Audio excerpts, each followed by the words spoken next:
Go. Would you breathe with me, please?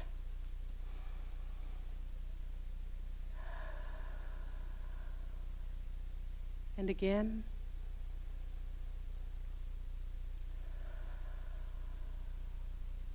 And one more time.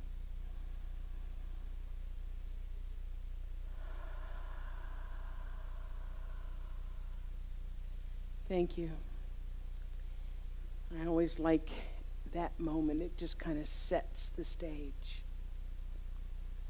So earlier last month, I attended our parent organization's annual summer conference held in Park City, Utah. And as I mentioned when I got back, Park City is nice. It has a real quaint, charming little downtown area, and the mountains are pretty, but they got nothing on the heaven on earth that we have right here in our backyard. You agree with me? I know. In fact, I'm super excited because all of my siblings are coming this week for us to spend the week doing the Canadian Rocky thing, right? Yeah, I know. I'm super excited. Because my sisters have been here several times. A lot of you have met them before, but my brother and my sister-in-law have never been here, and my brother is like a geology freak. I'm not calling him a freak. I'm just saying he's a geology freak. And they're going to absolutely freak out over these mountains, you know, and how cool they are. And it's true that we are a family of siblings in our 60s. I'm the youngest. I just want to be very clear about that. But anyway, we are a family of people in our 60s, and we still vacation together. My sisters and I know. So what I told you all when I came back from the conference was that I had several insights and some ahas that I would be sharing with you. And the first one that I shared with you was a couple of weeks ago on my talk on prayer. When we call, if you're new, we call prayer spiritual mind treatment. It's a weird name for a very cool thing. Anyway, at the conference, Dr. Ken Gordon, who you're going to have a chance to meet when he comes to do the ordination, he asked us a very provocative question. And he said, if we believe in the power of prayer, if we believe in spiritual mind treatment, why is it usually always our last resort when we have a problem or a challenge? Why do so many of us do everything else we can think of to fix the problem instead of relying on this powerful spiritual tool that we have access to? Why do we go to that last instead of first? In fact, I shared this quote because it's just so cool. Is prayer your steering wheel or your spare tire? Yeah? Yeah. And from the comments that I heard from people afterwards, this quote really spoke to them. It really hit home. And I know that it did for me too, because what I realized is that I often do my treatment work or my prayer work for others before I do it for myself. And I'm supposed to know better. I'm supposed to know how important it is for me to keep my consciousness well-oiled and well-tuned for myself so I can be there for other people. It's the old put your oxygen mask on yourself before helping others. That's what we're talking about. That way, if and when we're in a situation that requires a high vibration kind of consciousness, it's already there because our consciousness has been consistently maintained. Is this making sense? Consciousness, for those of you who haven't taken foundations yet, consciousness is another word for awareness or awakeness. So that brings me back to today's topic, lowering the bar. Now, I can pretty much guarantee you that no New Thought Center ever in the history of the world has had a title of lowering the bar, because we're not about lowering the bar as a rule. We're about raising the bar. We're about excellence. We're about be all you can be. That's who we're about. So lowering the bar sounds a little bit like giving up, right? Or relaxing our standards. But in fact, it's not what I'm talking about today at all. It has a lot more to do with what I was just talking about, keeping our high vibration consciousness honed and well-tuned. Lowering the bar, in this instance, is about faith, so that we can call upon our faith without hesitation, because our high vibration consciousness is being kept well-tuned. So you're probably wondering where I'm going to go with this, right? Well, guess what? I have a story.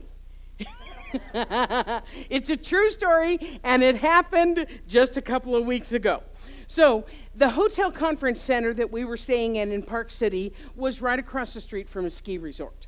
And so on our free morning, there was a group of us who decided that we'd tromp on over to the ski resort and we'd take the ski lift up to the top of the mountains.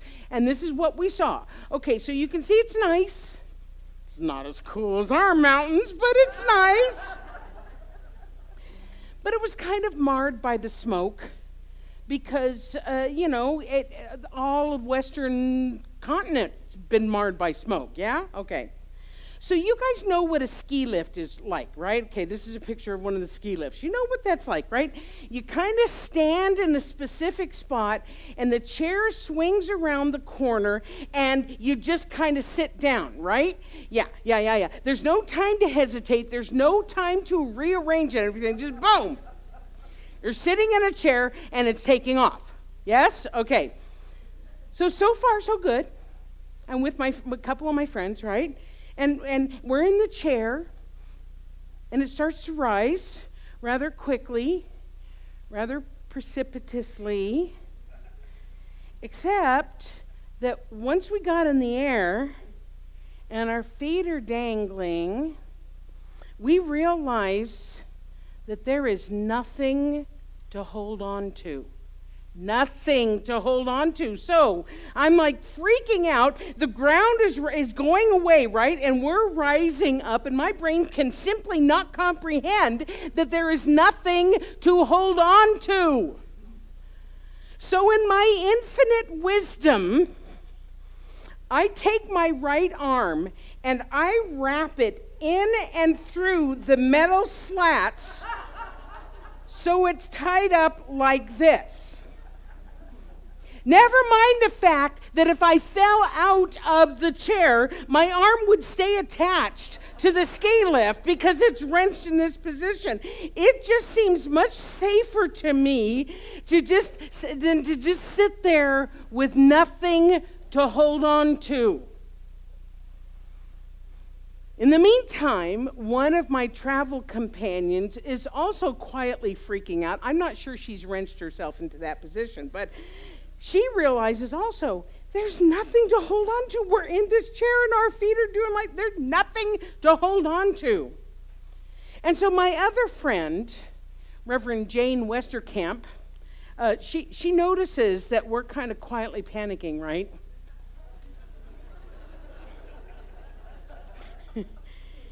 And she begins talking about how she healed herself of a fear of heights. Now, I love Reverend Jane. We have been friends for many, many years before we were even ministers. And I know that she's talking to try to help us calm down, right? As we trundle, that's really the truth, our way up the side of the mountain with nothing to hold on to. But all I kept thinking to myself was, Jane, you're talking about a fear of heights in the middle of a fear of a heights episode. What the hell? Besides, I don't really have a fear of heights. What I had was a fear of falling out of the ski lift, plummeting to the ground with my arm still up in the ski lift, because there was nothing to hold on to. So we finally, after about 10 hours, or 4 minutes, your perspective, we arrive at the top of the lift. We put our feet onto firm ground and breathe a sigh of relief. I kind of wanted to kiss the ground when we got there. And then our other friend, the other one who was really afraid along with me, she says, I don't understand it. She said, I thought there's supposed to be a bar that you can lower so that you have something to hold on to. Why didn't we have a bar? I'd never been on a ski lift before. So we turn and we look at the other people who are coming off the ski lift, and they have a bar.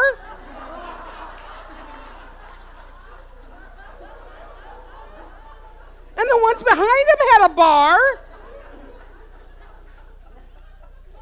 So at this point, we realized that we too had a bar that could have been lowered had we, number one, known it was there, and number two, had not been so terrified that we didn't look around to see if maybe there actually was something to hold on to. We were so stuck in the fear that we didn't realize that help and relief was there all along if we had only looked for it. Now, if that is not a metaphor for life, how many of us go through experiences in our lives paralyzed with fear or uncertainty or doubt or insecurity or pride? Sometimes it's pride. Never realizing that the help in the form of spiritual help is always there for us if we know to look for it. But because our consciousness is not sufficiently tuned in for whatever reason, we either don't know about it or we don't trust. We don't trust that it's going to be there. In fact, one of the gals that I was with actually admitted afterwards, I saw the bar, but I was too scared to lower it. In other words, the fear was stronger than the faith. And so we suffered. Because if our faith had been stronger, we would have either looked around to figure out it's a ski lift, there's probably something that we could hold on to, or we would have simply had the faith of knowing that we were going to arrive at our destination at the top of the mountain safely. Because that's actually what happened. It's actually what happened. Because even though I was scared, I think I knew somewhere deep down inside, I talked about keeping your consciousness honed, right? I think I knew somewhere deep down inside that we were going to be okay. And that's the reason why I talk week in and week out about the importance of staying consistent with our spiritual practice, why I tell you to take classes. I don't just do this, folks, because it's fun to stand up and talk about classes. I do this because this is how we keep our consciousness honed. Because it's easy to be all spiritual and zen when things are going well, right? But we do our spiritual work for the times when the you-know-what is about to hit the you-know-what. Like you're on a ski lift and there's nothing to hold on to. So our founder, Ernest Holmes, had something to say about this. He was on the ski lift with us, trust me. Through affirmative thinking, you are able to clear your mind of negative thoughts, fears, and doubts. This you must come to do if you are to become aware of the presence, peace, harmony of God that is within you and around you. All the good that you desire awaits your acceptance of it, but you cannot experience it while you deny it. The key to right thinking and right living is the steady, affirmative pattern of thought that only God's good enters your life. Take a deep breath. That's good stuff. So after we recovered from our experience, we actually began talking about the metaphor and how much it applies to your life. You know, I keep telling you people, I have life experiences so that I can come back and tell you about them. You know, life is a metaphor, life is a myth, and life is a metaphor. You betcha. So we were talking about this, and for instance, how often do we stop ourselves from doing something that we want to do because we're afraid to do it? Or if we do venture out, how often do we miss the experience because we are too busy being afraid? So you're doing it, but you're not enjoying it. I did not enjoy the ski lift ride. I didn't. I was afraid. And yet if I had just lowered the bar that was always there, it was right there, all we had to do was do this. If I had just accessed my strong faith, I would have been able to look around and I could have seen the beauty of those mountains. Not as beautiful as ours, but still, okay, nice. Dr. Holmes said this: happiness is an interior quality, a state of being, the result of knowing that in the long run, the divine will win, the knowledge that we can trust the integrity of the universe. Trust the integrity of the universe. Wow.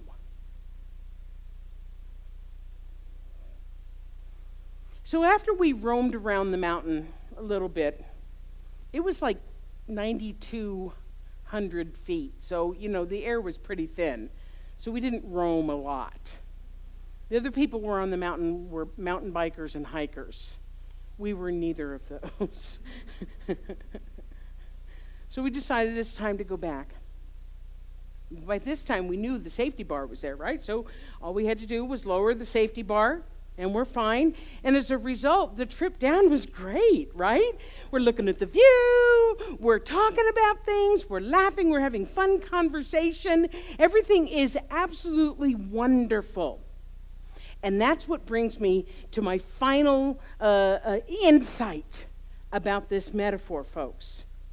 Even though we were scared of this, being on the ski lift with nothing to hold on to, we survived it. You hearing me? We were terrified and we survived it. We walked through our fear. Not that we had any choice because we were suspended up into the air, but still. We moved through it, and we came out on the other side, and we were stronger, spiritually stronger, because we survived. We were smarter because we now knew that there was a bar that we could lower, and we were able to actually see the lesson in it. That's the whole key, folks, is when we can look back at a situation that sucked at the time, and we can look back and say, I got it. I'm learning from this. That's the thing about fear and faith. We can either use the fear to never do something again, or we can access the faith that comes from having been through the experience and come out on the other side. Because here's the thing. Every time we walk through something and we come out on the other side, it builds our faith. Faith can be built. Now, whether sometimes it's faith that in ourselves, right? And sometimes it's faith in something greater than us. But the key is, even if it's faith in something greater than us, that greater something is all there is. So even if we're having faith in the greater something, it actually stokes up the faith that we have in ourselves. So when we build faith in ourselves, we're also building faith in the greater. And when we build faith in the greater, we're also building faith within ourselves. As within, so without, as above, so below. So I want to close with a wonderfully visual quote. I love this quote. And I had actually forgotten about it until I was working on this talk. But it has inspired me so many times as I have walked through faith, walked in faith, walked through fear in a number of areas of my life. It's by Edward Teller. When you get to the end of all the light you know, and it's time to step into the darkness of the unknown, faith is knowing that one of two things will happen. Either you will be given something solid to stand on, or you will be taught how to fly.